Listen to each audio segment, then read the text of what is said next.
தமிழக முதலமைச்சர் திரு எடப்பாடி கே பழனிசாமி டெல்லியில் இன்று மாலை பிரதமர் திரு நரேந்திர மோடியை சந்தித்து பேசினார். தமிழகத்தின் நலன்கள் தொடர்பான விரிவான கோரிக்கை மனுவை பிரதமரிடம் அளித்தார்.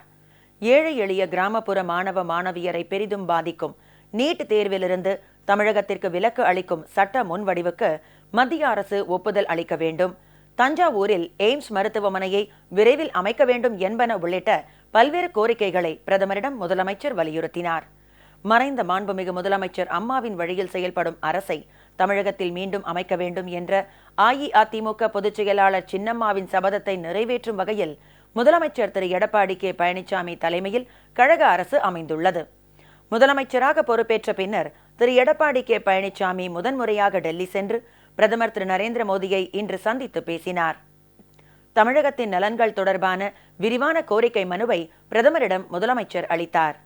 ஏழை எளிய கிராமப்புற மாணவ மாணவியரை பெரிதும் பாதிக்கும் நீட் தேர்விலிருந்து தமிழகத்திற்கு விலக்கு அளிக்கும் சட்ட முன்வடிவுக்கு மத்திய அரசு ஒப்புதல் அளிக்க வேண்டும், தஞ்சாவூரில் எய்ம்ஸ் மருத்துவமனையை விரைவில் அமைக்க வேண்டும், தமிழகத்திற்கு வறட்சி நிவாரண நிதியாக 39,566 கோடி ரூபாய், வர்தா புயல் நிவாரண நிதியாக 22,573 கோடி ரூபாய், மத்திய அரசின் பல்வேறு திட்டங்கள் மூலமாக தமிழகத்திற்கு அளிக்க வேண்டிய நிதி 17,333 கோடி ரூபாய் ஆகியவற்றை உடனடியாக வழங்க வேண்டும் என்பன உள்ளிட்ட பல்வேறு கோரிக்கைகள் முதலமைச்சரின் மனுவில் இடம்பெற்றுள்ளன.